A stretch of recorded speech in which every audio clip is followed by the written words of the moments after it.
everybody. Welcome to the Hallmarkies podcast. This is a bonus episode that we are doing today. Very exciting. We are talking the best of streaming so far, 2021. And I am film critic Rachel Wagner, and guest Austin Burke is back. Oh, I feel good. It's been a while, Rachel. It's been a while. I was so happy when you asked me to come back and do this. And of course, cover everything on streaming. So this was kind of the perfect little project for us. Yeah. Well, we did kind of the best of 2020 last year, Yes. and we had a lot of fun doing Oh, yeah. that. And I thought, well, why don't we have you back and we can talk about it's the 6 month point of the year. So perfect time to talk about the best of streaming this year. And for people maybe that missed that first podcast, why don't you introduce yourself and tell us about your channel? Yeah, absolutely. Austin Burke on YouTube and on Letterboxd, writing reviews, and then at the Burkinator on Twitter and Instagram. But basically, I cover all things streaming, whether it be Netflix or Amazon or Disney Plus or Hulu. Try to talk about as many as I can. I've been slacking a bit lately because we've been moving from place to place. But for the most part, I like to just watch and review and try to keep the quality with that quantity. And every now and then I'll talk about, your comic books and your superhero films, because that's kind of a love of mine. But yeah, I love all of the diverse content we have on so many different streaming platforms. So it's cool to get to talk about so many different things on YouTube. Yeah, I mean, and since we last talked, we've had new services that have come. There's Discovery Plus, which I've actually really enjoyed. Okay, because I'm a Food Network nut. yeah, I'm turning into a Gordon Ramsay nut. I mean, it started last year. We were watching a little bit of Kitchen Nightmares, a little bit, but now we're like, I think we've watched every season of MasterChef and almost every season of Hell's Kitchen. So whenever I get just the tiniest bit of free time, I'm Gordon Ramsay all the way. So yeah, those food shows and things like that, count me in. I love that stuff. Chopped is totally my kind of guilty pleasure, like filler show. Like whenever I just want something on that's not going to tax me mentally, I just turn on Chopped and then I kind of joke that I rage watch because I'm just like, why are you using the ice cream machine now? It's like, yeah. But the thing is, that's why I love watching those shows, because we review things, so we have to really be focused. But those shows you can just turn on and then every now and then pay attention and get mad and appreciate the brilliance of Gordon Ramsay. That's what I do. Don't try panna cotta or risotto. It never works. Never works. It's not good enough. So I've enjoyed Discovery Plus. It's been a fun one. Then we also had Paramount Plus, which I think is a win if you are into the TV shows that it offers. But as far as movies, it's been pretty weak. They just added, I guess, a bunch. But I mean, I'll enjoy it once Survivor is back on. Then I'll be on there because I love Survivor. But yeah, it's hasn't had a great rollout, it seems like to me. Yeah, it's stayed fairly quiet. I think a lot of these past HBO Max have been kind of just like, okay, we'll see what happens. I know they have like the iCarly show, and I think Rugrats just premiered, but I myself, I kind of struggle with, seeing when they come out, because it's like, oh, that came out already? Because apparently the first few episodes of Rugrats just came out. I'm like, really? So I guess I need to get on the ball more with these new streaming services. For Paramount Plus. Yeah, it's true. They did have one Christmas movie on there that I watched, and had a few other things, and they've got they have all the Star Trek shows on there. Yeah. And so I love Star Trek. Yeah, so that's good. But as far as new stuff and definitely in the movie department, it's pretty weak. So yeah, I agree. But I look forward to Survivor. And I think those are the two main big new ads as far as streaming services in the last 6 months. But then you have our main contenders. And I thought we'd start by talking about Disney Plus. Mm-hmm. And the first thing we got to talk about is WandaVision. So, what was your overall thoughts about WandaVision? How do you feel about it? So I actually really enjoyed. I will admit it did take me 3 episodes. Like I appreciated what they were doing, and I really liked the style of it. But it took me, the first 3 episodes to really get it. And then once I got it, is when Yeah. everything started to really come together for me. And about 5 to 6 episodes in, I was just really locked in, completely on board. Now, I will admit the finale didn't entirely do it for me. I was a little disappointed with, obviously the Evan Peters reveal, and not that, fan theories got in the way and I got all amped up because, everybody did, but it was more so just the writing for the finale didn't quite match up to the high highs of the season. But overall, I still thoroughly enjoyed WandaVision, and it ended up being a good time. And I liked it a lot when I went back and watched it all together, because I Mm, think part of the problem is, week by week, which I think is the perfect way to release this. So I don't have an issue with that per se, but we're kind of building these theories in our head. And then when it doesn't do what maybe we want it to do, well, that can be upsetting, but it did flow a lot better back to back to back, because I kind of, felt the story. It felt more cohesive, if that yeah. makes sense. And I think the finale, the payoff was just a tiny bit better. Yeah, I haven't had the chance to do that, and I look forward to it. But it was so much fun week by week. I mean, Yes. it maybe it hurt itself in the end, the speculation, but it was so much fun while it was going to speculate Hmm. about it, about what could be coming up next. Is Doctor Strange going to be coming in, or what's happening? And I thought while the finale did have some disappointing parts in the Evan Peters was disappointing, Yeah. but I thought that the ending of the finale with her going off and the sort of the teaser to Doctor Strange 2 was really good. And so I'm very intrigued with what is going to happen, with her basically being kind of maybe the villain of Doctor Strange 2, and obviously they're going to win her over somehow, and what's going on. And I just enjoyed it so much. It was so unpredictable and surprising, and so few media can do that these days. We've seen Well, it all before. and it had everyone talking. I mean, It every was single week fun. people were freaking out, and that's why I think they have to stick with the week by week. Like, don't get me Yeah. wrong, I love Netflix and I love binging, and I liked binging WandaVision together for a second time. But in terms of, keeping it in the discussion for how many weeks was that? I mean, that's hard to do today, and Yeah. I think Marvel did it, and I think they rocked it. This being their first show, I thought they really nailed what they tried to do. Even though, again, I did find some disappointing Yeah. elements, but I mean, it's Marvel, so I was locked in from Mhm. start to finish. Yeah. And I think it was sort of in the perfect timing as far as the pandemic as well, because we were all still pretty closed in, Yeah. and you're kind of needing that post Christmas uh rush of something. So I mean, uh but it's hard to believe that. Think about this, Rachel. I mean, we just got our first episode of Loki.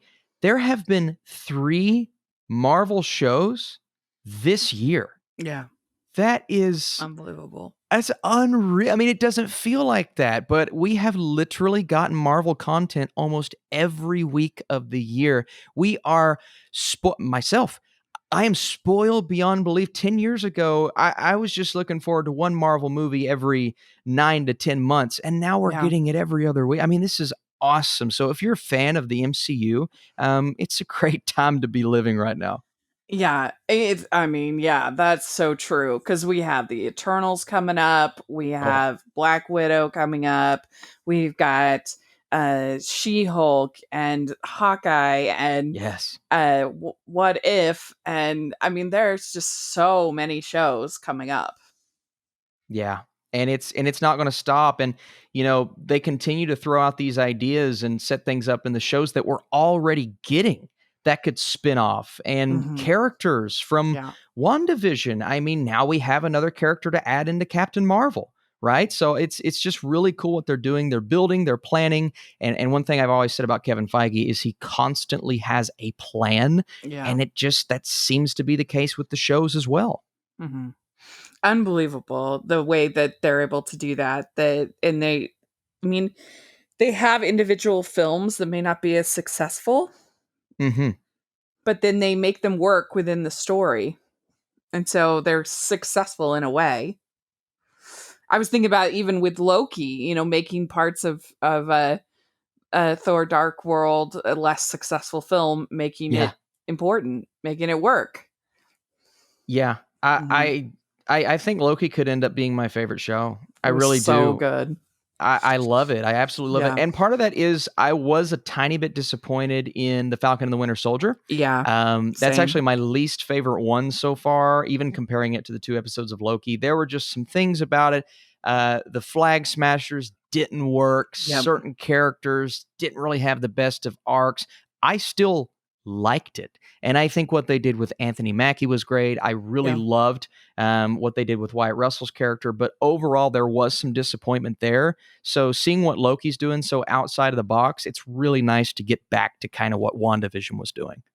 Well, I had mixed feelings about what they did with Wyatt Russell's character, because when he has that violent act, I try not to be too spoilery, but I felt like there wasn't enough repercussions for that, because that was very disturbing. And I felt like there needed to be more for him. And so I was kind of, I don't know, I didn't like that. And I agree. I thought that the writing, it was very exposition heavy, that show. And I joked that I felt like it was just people going from one room to another room and talking. That was the main plot. But the ending with the whole arc of Sam's character was very well done. I enjoyed that. Yeah. I loved that. And I loved just the idea that you can take 2 kind of side-ish characters and give them a compelling story. And it was a compelling story. But like you said, I think some of the writing was lackluster. The finale, just like WandaVision, but even a bit more than that, was a little bit disappointing. And there were there's some things about the villainous side. I could not have cared less about the Flag Smashers. I agree with you on the Flag Smashers. Evidently, somebody told me, I don't know if it's true or not, but somebody told me that they had planned to do like a vaccination kind of plot with a government conspiracy. And then it got, obviously they got rid of that, and you could kind of tell. I felt like there was some heft that was missing. And they teased it a couple times. There's an opening in the first episode. There's an opening shot where it kind of pans up on a sign that leads you to believe that there's going to be some sort of vaccine-ish thing. And they actually left a lot of the elements in that could have tied perfectly into that. But you can tell that there's something missing there, and that was absolutely missing, because instead of writing them something compelling, they just kind of made them the people to go and bring the other characters together. So I wish they would have filled that in a bit better. But the circumstances, I understand why you had to take that out.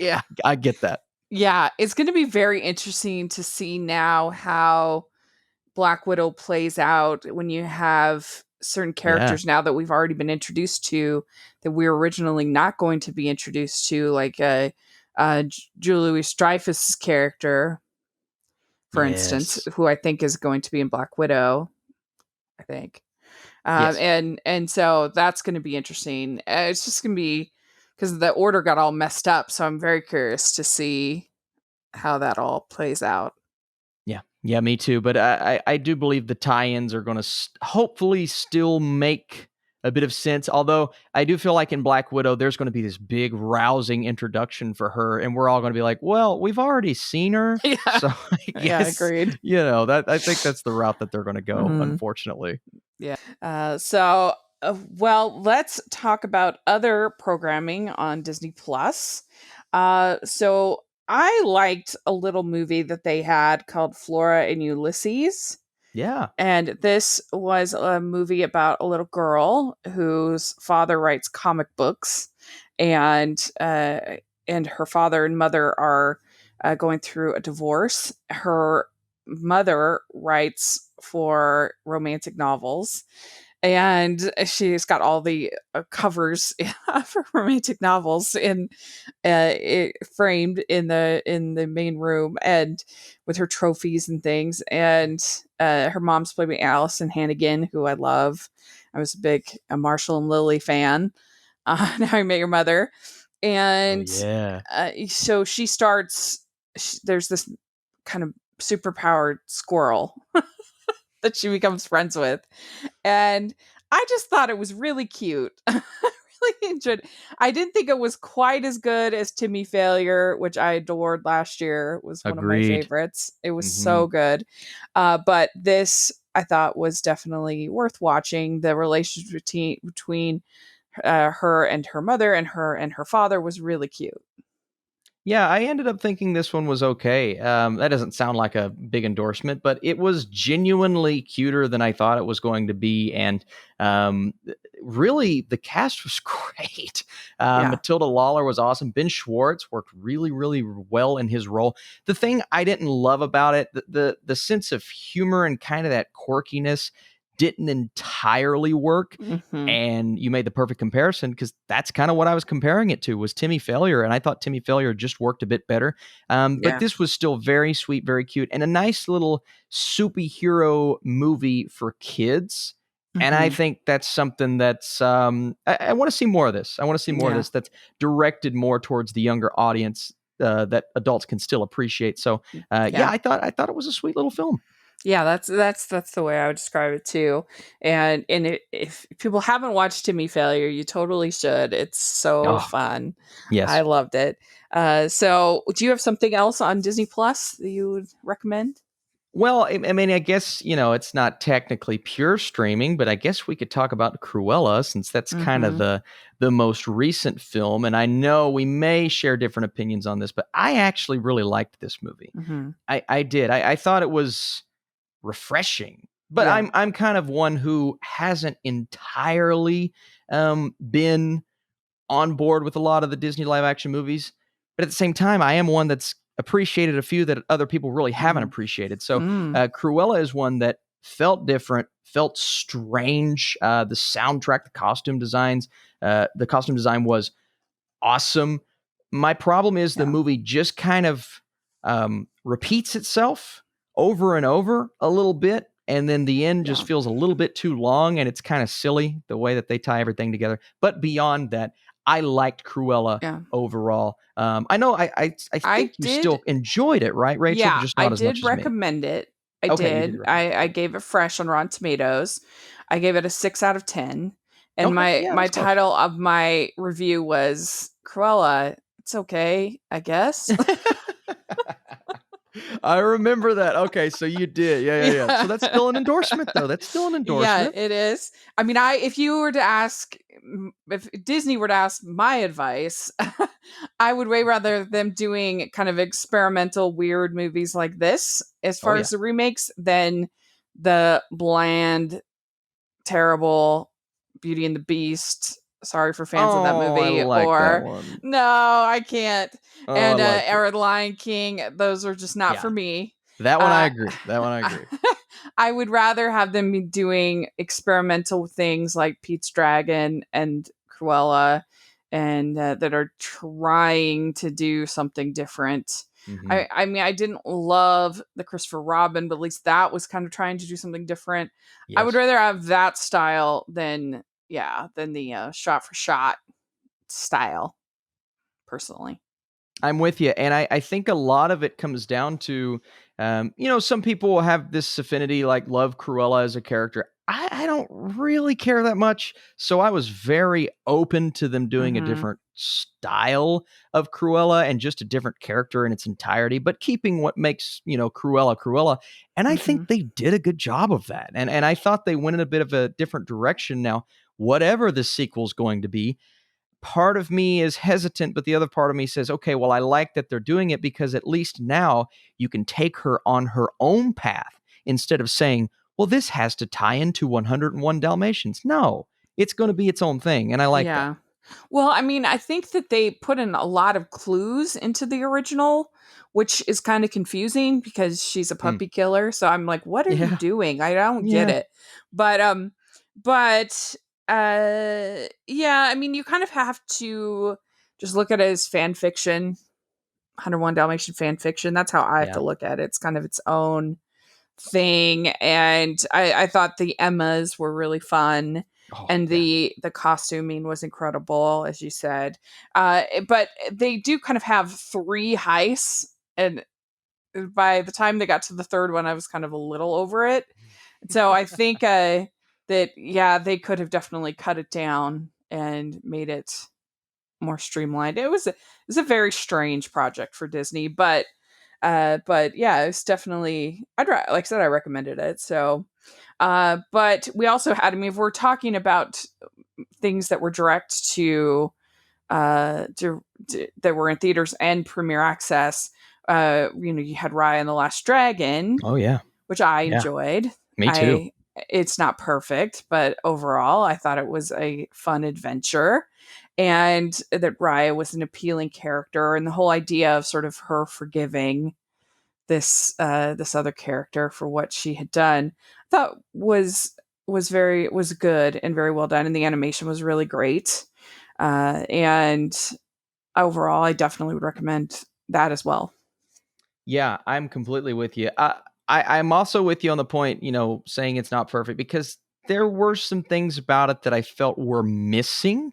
Hmm. So I will say I really liked it, just fell short of loving it, but it's still super fun. I think the voice cast is awesome. And it's one of those movies that you really don't ever get bored because there's just a lot happening. Hmm. Now I could see how that's a negative for some, but overall the world building was outstanding. So yeah, Raya is absolutely a recommendation for me, and I think I enjoyed it a little bit more than Cruella as well. If we're comparing Yeah. those two, Oh, yeah. For me, at least. Yeah. yeah, Uh, Also, as kind of part of Raya was the short Us Again. And that was one of my favorite films. If you could consider a short a film, one of my hmm favorite films so far of 2021. I absolutely loved this short. And in a way, it kind of, I watched it and then watched Raya, and it was kind of set the bar very high in my opinion. It made me cry. I just thought it was beautiful, and if you did you have a chance to see that, because it wasn't with it when it was released on Disney Premier Access, which was insane. Like, you think yeah, they could throw in for $30? You think they could throw in the short, but yeah. uh, Yeah, I think it was your recommendation actually on Twitter. I think you tweeted mm, out about it that kind of made me aware of that. And then I was asked on a live stream the other day, "Have you seen this yet? Have you seen this yet?" And I said, "No, but I've heard from a friend that it's really, really good, so I've got yes, to see it." So I haven't seen it, but I'll tell you what, I went and kind of looked at some thoughts about it on Twitter, just people that have yeah. tweeted their thoughts, and it has been nothing but great reviews. So I think I need to do it today because, like you Yeah. said, it's a short, so it should be very easy. But yeah, I'm very excited for Well, that. text me what you think when you watch it, because again, I it's only will. a short, and I really think, especially knowing you're a La La Land fan, I Oh, really think you'll love it. I do. awesome. It's so Okay. All good. right. It's so good. It's I'm pumped about, now. just so people know, it's about a old man who's feeling kind of sad, which is a plot point that will always win me over. I always just melts my heart, Yeah. and there's this woman that he's friends with, and they're all just kind of down, and it just starts to rain, and it's this magic rain that makes him young again, Oh, and the whole thing is choreographed with this just wonderful dancing, and there's actually even a documentary special on Disney Plus about the choreography and how they did it, and it's really wow. cool. So Yeah. That's my uh cup of tea. yeah, it's so good. So then another thing that we are going to cover on the podcast once the show is finished is High School Musical, the musical, the series, season 2. And I mean, I was as skeptical as anybody else going into season one, but it won me over. Anne, one of our co-hosts, and she loved it, so she got me to watch it, and I really enjoyed it. It was very well done. And then this season, they are doing Beauty and the Beast, which is really fun, of course, close to my heart. And they brought in Derek Huff as kind of the other school drama teacher to compete with East High. And that was a brilliant choice. And they have really good singing in there. The whole world has kind of fallen in love with Olivia Rodrigo lately, but she's great, and the whole cast is very, very good. It's charming. I've heard nothing, and I've heard so correct me if I'm wrong. Is season 2 better than season 1? That's what I've heard so far. I don't know. They're both. I feel like they're both pretty similar, but Okay. I think that Beauty and the Beast is just so great that's it maybe gives it a little bit of an edge. But Yeah. I would say the original songs were better though in season 1 than so far what I've heard in season 2. Okay. I need to catch up. So I watched, I believe it was the first 5 or 6 episodes of season 1, and then I just got so behind, and once you're 4 episodes, 5 episodes behind, I'm Yeah. like, well, can't review it now, so I might as well wait. And now I've waited too long because I've heard really good things. So my goal is to be caught up by the finale, which I believe is towards August. I think there's still a handful of episodes left. Yeah. So I'm planning on being ready to review the whole season. But yeah, I word of mouth is what's got me really excited to start catching up on this show, because what I saw, I really liked. Yeah. And like I said, we're going to have some kind of coverage of the show, and we'll have me and Anne and Jennifer Chandler covering it sometime probably in Nice. July for half of it, and then the final in August. But we'll let y'all know listening about that. But do you have anything else for Disney Plus? Nothing that I know. There's been Mighty Ducks, and I know there have been a couple of shows that everybody's watched and raved about. I've really focused in on the Marvel stuff Yeah. this year, so I'm really hoping to go and catch up on your High School Musicals and your Mighty Ducks towards the end of the year. Same. Yeah, I heard good things about that, and I heard good things about the John Stamos basketball show. I haven't had a chance to watch that either. Yeah. On Hulu, we would be amiss to not recognize the Best Picture winner, Nomadland, that you can watch on Hulu, which is very well done. I very much enjoyed it, and I actually enjoyed it more the second time I watched it than the first time I watched it. A lot of the issues that I had, I still gave it a positive review. I felt better about for some reason on the second time I watched it, and I think it is a very, very sweet film, very, very kind film. Wasn't Yeah, and you feel like a closeness. You feel that the director Chloe Zhao, that she really has an affection for these characters in this world. Oh yeah. And listen, when I say this, it's not a slight on the film. It wasn't my choice for Best Picture. It just wasn't. But that's not to say I didn't appreciate what she was able to do. And this is a big part of why I'm so excited about Eternals, is because Zhao can just do things that other directors can't do when it comes to characters and making them feel as real as possible. I mean, obviously, real situation, real setting here, but giving us one of the best performances of the year, Frances McDormand, and one of the most beautiful movies of the year. I thought Nomadland was everything it should have been, and I didn't really have a ton of issues with it, other than maybe it was just a bit slow, but it's an absolutely beautiful film, and it's really cool to see that Hulu has themselves a Best Picture winner. That's cool. Yeah. So if you haven't seen it, you definitely should check that out. All right, let's talk about HBO Max. The first thing that I wanted to talk about on HBO Max is the show called Hacks. And this stars Jean Smart, who is just incredible. She has so much range I mean, everything from playing the First Lady on 24, which she was brilliant in my opinion, to being in sitcoms like Designing Women. And she's just done it all. She was in a Hallmark movie not too long ago with Candace Cameron Bure. She's just so much range. And in this show, it's so well done. She plays this woman who uh, is a Vegas comedian, and she's been there for forever. She's kind of a legend. She's definitely supposed to be kind of Joan Rivers-ish, I think, Okay. they even make some jokes about plastic surgery and stuff like that. And this new young talent, Gen Z kind of writer gets hired to help her with her act. And of course, she's very resistant to that. And the young girl the young woman hates her and thinks that she's just tired, and so they have this kind of relationship, and it's just so funny, so well done. And she's just, if she's not nominated for an Emmy, it would be absolute ridiculousness, because she's brilliant. And I really think the show's great so far. There's only been like 4 episodes, I think. Okay. So Interesting. you should check it out. Yeah, I've got to check this one out. HBO Max feels like that platform that I'm always behind on, because I've just not really reviewed a ton from it. But yeah, that's one I've heard nothing but praise about over the last how many 2 or 3 weeks is when people's Yeah. really been talking about it. And I saw a review of it the other day, and they said it could be the best show to come from HBO Max in general. So I'm really excited to finally go check it out. It's so good, and she's just incredible.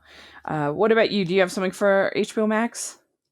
Well, it's technically HBO, but I just want to throw in that I did finish Mayor of Easttown, which, it's hard to kind of separate the two because HBO stuff goes to HBO Max. But Yeah. I actually watched the last episode on HBO Max, and let me tell you, that show was, oh my goodness, it was compelling. It was a great character study. It was one that was in the conversation every week, but I liked not reviewing each individual episode and just kind of sitting back, relaxing, and doing it at my own pace. And then finally seeing that finale was the payoff that I wanted. It was everything that I wanted it to be. So I thought Mayor of Easttown was just great. And Kate Winslet, maybe even more so Julianne Nicholson, but Kate Winslet was really incredible as the lead. Did you get a chance to check that out, Rachel? I haven't yet, but I've heard really good things, and so I definitely need to get on that. Yeah. Yeah, I heard so it was really good. good. A couple other things on HBO Max that I enjoyed. There is a documentary series called The Lady and the Dale, which I really enjoyed.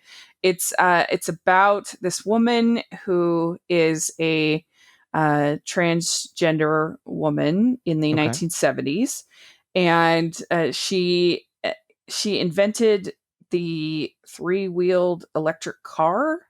And the thing that's interesting about this story is that part of it you think that it's a big Ponzi scheme, but then like part of it you feel like she really believes it's real and that it's going to make it and isn't a scheme. And she's like a really admirable person for who she is at that time, and her standing up for herself and her family and everything. But then again, she's kind of deceiving people. But is she deceiving people? Like, it's very ambivalent, ambiguous. Like, you don't know what to think about her. Even in the end, you're just kind of like, And I always appreciate that in documentaries, because it's so easy to be very manipulative, and you have to think this way. And so when there's a little bit of ambiguity, I find that's very interesting in a docuseries and documentary. And they use a lot of animation, because I don't think they had that many pictures to work with, or clips. And it was very well done. It's the Duplass's, their production company, did it, and you can kind of see that feel on it. And so it was very good and very interesting. So I recommend that. And then I also recommend of course, The Nanny is now streaming on HBO Max, and that's not like a new show, but it started at the beginning of April. And I adore the show. I have a whole podcast just for recapping The Nanny called the Francast, and I love Fran Drescher, and I love The Nanny, and I think it holds up extremely well. The show. It was was more progressive than I think given credit for, as far as the themes that it would take, and it's really funny and very romantic. It's one of the best romances I think in TV history between Maxwell Sheffield and Fran. So people should definitely check out the Nanny on HBO Max. Yeah, I completely agree with you, and it's a show that features, I think, one of the greatest lead performances of all time. I mean, she's just incredible. I love your coverage of that show, by the way. I just think it's so creative. It's like because if I was just some random person, I would be like, man, there's no way there's a podcast on this show, and then they're going to find your podcast, and I could imagine like just a hardcore fan being the happiest person alive listening to that podcast. And we've had so much fun. I mean, it's really been something to look forward to every week. As part of this pandemic was to me and Larry and Colleen to talk about The Nanny every week has just been such a gift. Yeah, and I think it's just a really cool thing you guys are doing. But I was going to say, speaking of older shows, I think we could maybe touch on the Friends reunion. Did you get a chance to watch that? I actually haven't, because I went on vacation right around when it posted. But I've heard a lot about it. How do you feel about it? So other than the extra stuff, kind of the fluff is what I called it. I mean, there's just a lot of like the celebrity cameos and the guys. And I get it. They love Friends and they wanted to talk about it. Okay, cool. I didn't care about that.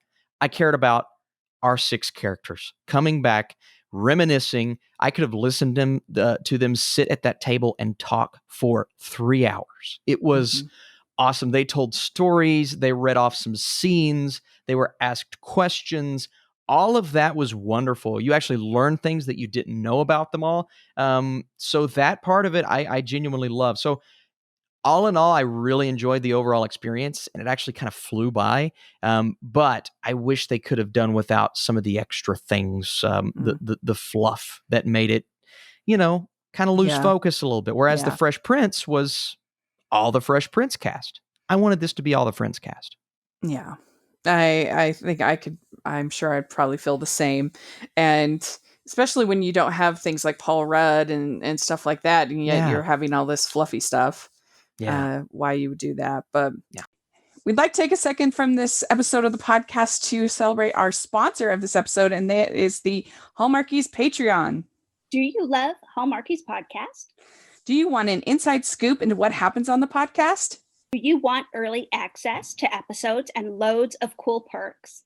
Now is the time to become a patron of Hallmarkies podcast. By becoming a patron, you get to access our patron Facebook group. You can request episodes or even be a guest on the podcast. And most importantly, any patron can join our monthly movie watch-alongs with stars like Paul Campbell, Natalie Hall, and more. It's as low as $2 a month to join in and become a special part of the Hallmarkies family. Please consider, and we will love you forever. Go to patreon.com/Hallmarkies.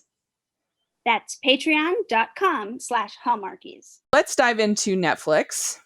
That's going to be our big one. It's the big one. The first I wanted to mention on Netflix is Kim's Convenience season 5.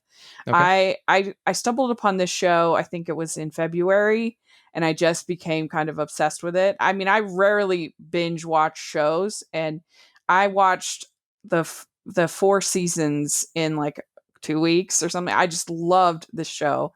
Wow. And I still love the show. It's so sweet. It's so heartwarming. It's about a family. It's so funny. And I love the characters. And it's kind of 2 shows in one, because you have the family that's at the convenience store and all the things going on there. And then you have the one son named Chung who works at this car rental place called Handy Car Rentals. And that's almost like sort of the Office kind of type of show with a workplace humor and things like that. And I love both parts so much. And I am sad that it kind of ended on a bitter note, and especially the last week with things coming out, and I don't know. It's a bummer. And I wish that they hadn't. It's so bizarre that they just walked away from it without finishing it off, and all the cast was ready to go and ready to do season 6, and the producers just were like, well, we're tired of making the show, and it's bizarre, but I still love what we did get. It's such a good show, in my opinion. Yeah, that's one that I haven't been able to check out. Yeah, the chaos going on. I mean, oh my goodness, it's crazy. And the fact that it ended on that note. So there wasn't like this satisfying conclusion? It was better than I feared it would be, because the way they just kind of ended, I thought, oh, is it just going to feel, is there going to be no sense of closure? But there was a little bit of sense of closure. And it was more satisfying than I expected, because we've all been waiting for this reunification with Chung and Appa, the father character. And we didn't 100% get it, but we got it like a little bit. So it was better than I expected, but I still it's unfortunate that it couldn't have been a more empowering ending, as far as even just, it seems like the cast and just everybody. It's just, there's a little sourness right now about the show, which just makes me sad, because I loved it, so I still do love it so much. But anyway, yeah, it's bizarre what they did, but anyway, people should check it out. It's really good. And you have a number of Hallmark talent that come in and out and have little roles. So I think people listening to this podcast will enjoy seeing a few familiar faces that are because it was all in Canada. Very cool. So, that's awesome. What about you? What's your first thing you want to talk about for Netflix? Man, I mean, I have so many shows that I've seen this year that I think are worth watching. I could throw in a Ragnarok season 2. I could throw in a couple of these earlier shows. There was an anime called Yasuke that was really amazing, and a couple of documentaries. But the first one I want to talk about, there's really 2 that stick out to me, is Shadow and Bone. Did you get a chance to watch this, Rachel? I heard about it, but it was surprisingly, and they just announced the season 2, I believe yesterday. They just announced season 2, which is great because they like to cancel things now. Now, I am not a fan of like Hunger Games and that kind of thing. So that's why I was kind of like, I don't know. What do you think? I mean, there are definitely some cliches there.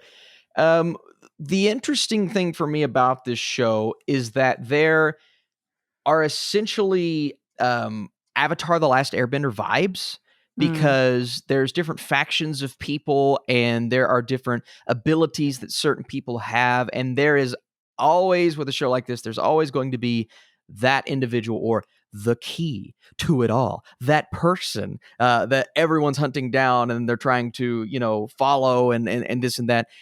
That really compelled me, her storyline and just the villainous characters in this show. There's one trio, they're all really good, but really our main villain here and their motivations end up being fleshed out on a level that I didn't anticipate after the first episode. And I think it is a little bit more mature than your common Netflix kind of coming of age elements, obviously. But yeah, almost that Hunger Games-esque genre, the YA genre. I think it's a bit more mature than that at points, and it can get dark. So I was really compelled by Shadow and Bone, and I like the character. So I'm really excited we're getting to season 2. Yeah. I'll have to catch up on that.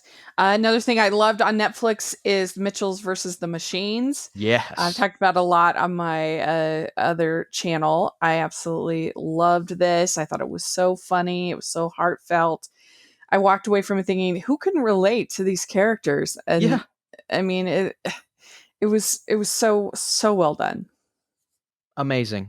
Mm. Absolutely amazing. I was blown away. And I shouldn't have been blown away because Mm-hmm. of Lord Miller. I should have been blown away because they worked on Spider-Verse and this, but they didn't even direct this, right? They had a Just hand in the produced it. storytelling. But what I was surprised about was how genuinely heartfelt every element was.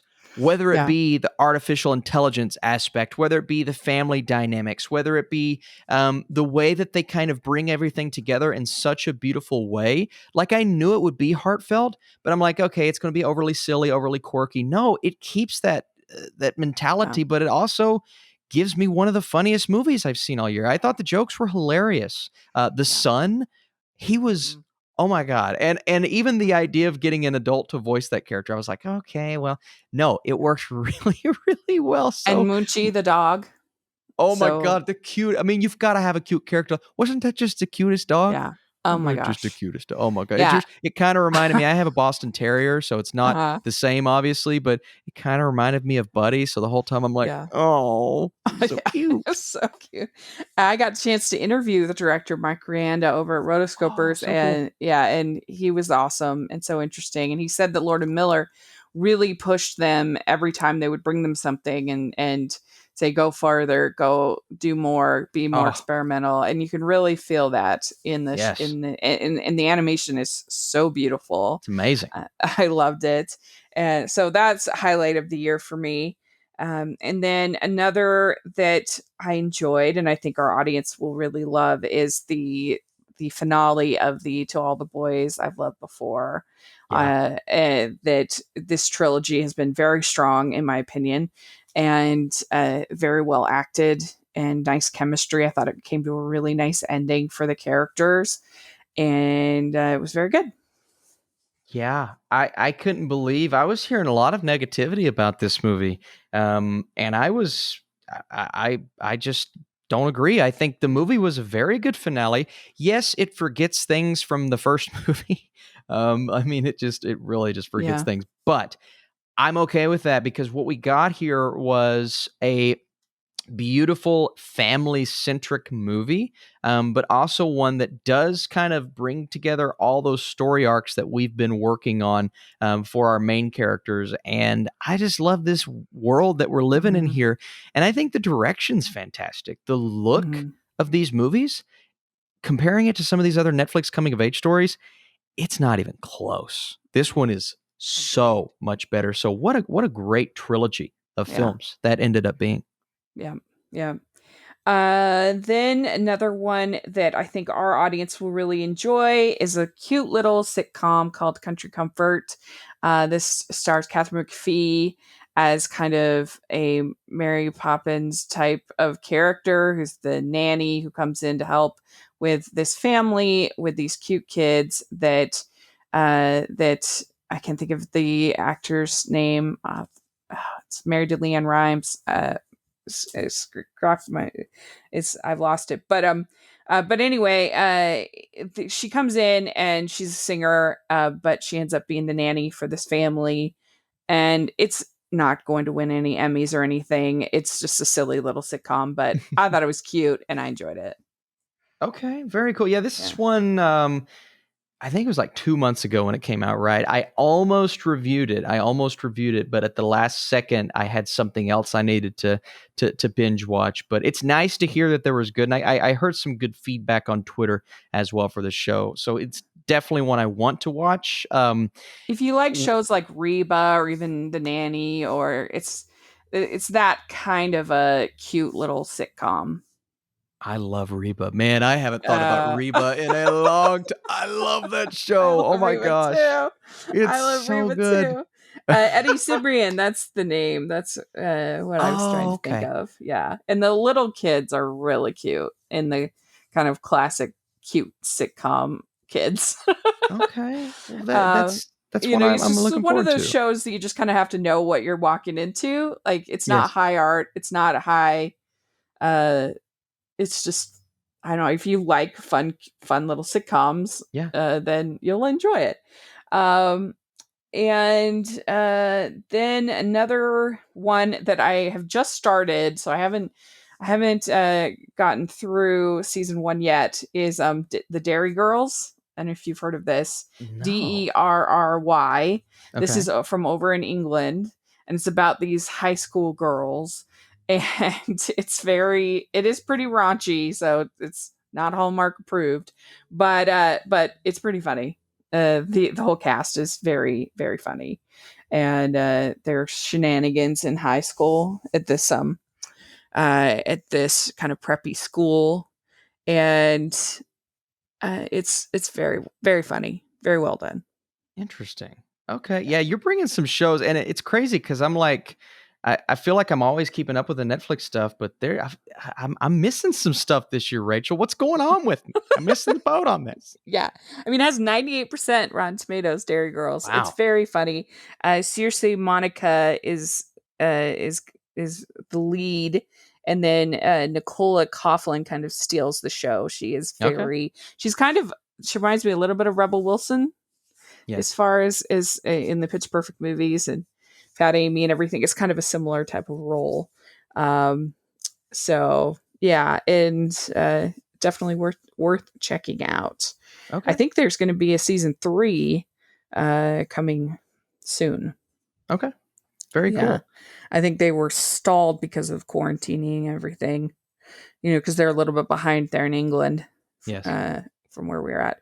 What about you and Netflix? Anything else you? Yeah. Yeah. I mean, I guess technically, I mean, I think it was the first day of January. Cobra Kai season 3 was this year, right?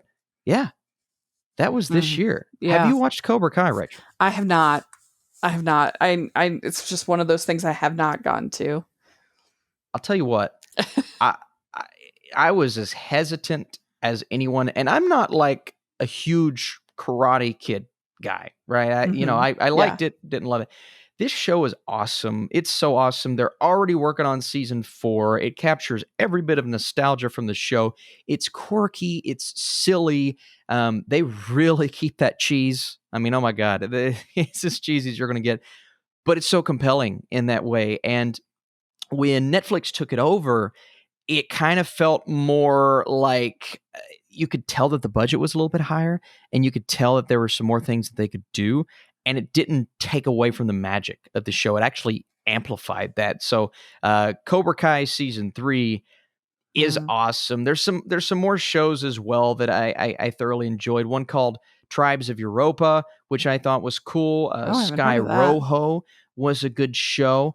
And then most recently, Sweet Tooth, which Oh actually yeah, I've it been just wanting to came out watch last that. week. Rachel, Yeah. I Rachel, if I could recommend one show to you on yeah. Netflix, I think it's going to be Sweet Tooth. Uh, I have that on my list, and then I also have been meaning to watch the new Sailor Moon. Oh yes, I missed Yeah, that one. that's on my Yeah. list. I've heard good things. So cool. Well, a couple other things I just wanted to mention that are on other services. The Chosen season 2.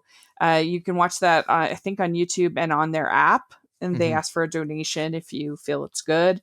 And it's very good. It's going into the ministry of Jesus, and it's done, I think, very well, with a very human kind of quality to it. It feels like this could be what it might actually have been like, Mhm. and they do a very good job with that. If you want some good recaps of that, you should check over at Durbin's channel. He's been covering it extensively, so that's still ongoing, that season. It's week to week, so that's very good. And then also, I loved, on PBS, they had All Creatures Great and Small season 1. And this is a charming, charming series about, based on the books by James Herriot, about a country vet at the turn of the century, that goes to this small town where he cares for the animals, and he works for this eccentric vet that he also has to live with. And it's so charming. If you like things like Downton Abbey, which I adore, if you like charming shows, then you should watch it. It's really good, and you can watch it on pbs.com on their website. So people should check it out. Very it's cool. Really good. Very. Oh, I will say you recommended The Chosen to me. I actually ended up watching season 1, Rachel. What do you think? Oh my god, it was. That was a pun, by the way. It was outstanding. It was so outstanding. I mean, I never imagined a show like that of that quality, and I was so surprised that really you and maybe a couple times on Facebook were the only times I had ever heard of it, and then I watched it and I'm like, are you kidding me? It's now I haven't started season 2 yet. I really would love to get to the point to where I can review season 2 once the final episode comes out. I know there's still some more they have to do because they do it every couple weeks or like every few months or something like that, right? Well, no, it's I think it's every week. I have to admit I'm a little behind just because I went on vacation. And that kind of threw off my schedule. But yeah, they have, let me look here. I have the app. Let's see here. So they have season 2 so far. They have 5 episodes so far. 5 episodes. Okay. And how many more are there left, Rachel? Do you know? So I would assume 8, right? Yeah, season 1 had 8. Okay. So, wow. I've got some catching up to do. People should check it out. It's really good. It's amazing. If you guys like that kind of, I know there were a few years ago, what was it, the Bible and things like that, but I think this is some of the best quality storytelling I've seen in a long time. Yeah, it's better than those kind of shows. I agree. Yeah, I agree with that. So there we go. That's all I had basically to talk about. Did you have anything else? Nothing specifically. The only other one I really wanted to just hit on briefly was Invincible on Amazon Prime. Yeah. Which it's good. Oh my gosh. I absolutely loved it. It started out a very cliche, oh, okay, this is just Justice League from 2006. That's what it felt like. But then at the end of the first episode, something happens and it's very violent. So it may not be everyone's cup of tea because it's just full on violence towards the end. But it is a brilliant character study. It's almost like what if the DC Comics line Injustice was applied to a different universe? When you see superheroes do things, kind of like The Boys as well, that superheroes should not be doing. And I really love our main character, and I love all the things that they set up for season 2. So Invincible, in my opinion, is a top 3 show of the year for me, and I can't wait to see what we have next. They have had some good stuff on Amazon, yes. The Invincible, and I haven't had a chance to watch it yet, but I mean to watch Underground Railroad. I've heard it's really good. Oh, that was another one that I had on my list. Underground Railroad is gorgeous. It is some of the best cinematography of the year. Gut-wrenching, so it may not be one you want to watch again, but it is a very important story. So yeah, both of those on Amazon, just phenomenal. Yeah. All right. Well, very, very good. This has been a lot of fun. We talked about a lot of different shows. Let us know if you're listening. Let us know what you've been watching on the streaming services and what you would recommend. And if you have any thoughts about the ones we talked about, then let us know. And if you'd like to hear us talk about more about any of these shows, then let us know about that as well. And thanks so much, Austin. This was so much fun. And how can people find you and your channel and your content? Yeah, you guys can find me on YouTube. Just type in Austin Burke. If you want to subscribe, that would be great. But no, I just, I'm on there all the time. I'm on Letterboxd writing reviews for every movie that I see. And then Instagram and Twitter at the Burkinator, trying to tweet out some early reactions and things like that. But Rachel, thanks again for having me on. Yeah. This was a blast. I've been more enthusiastic today than I have been in a while, just because I love talking best of the year. So these end of the year, midway through the year lists, I love doing them. They're so much fun. And now I know that if I ever want to do a Reba episode, I've got someone to call. Good. Yes. So good. Very good. You can find me at Rachel's Reviews, all over social media, iTunes, YouTube, and on Rotten Tomatoes. I am doing for Family Movie Night every Monday. We're doing Teen Movie Month in June, so it's really fun over there. So you want to check that out. And also make sure you're following us at Hallmarkies Podcast and Hallmarkies Pod, all over social media. If you're listening on iTunes, please leave your ratings and reviews. We really appreciate that. And if you are listening on YouTube, please give this video a thumbs up and subscribe to our channel. We appreciate that so much. We'll have all of Austin's information in the description. Make sure you check that out. And we have our Patron group, which is super fun. We have monthly watch-alongs with talent like Paul Campbell and Lacey Chabert came in our last one, which was incredible. So we make it very worth your while for the $2 a month that it costs to support the podcast. And so check that out. We also have our merch store, which has tons of fun designs. Check that out. And thanks so much, Austin. And we'll talk again soon, hopefully. Bye, everyone. Bye.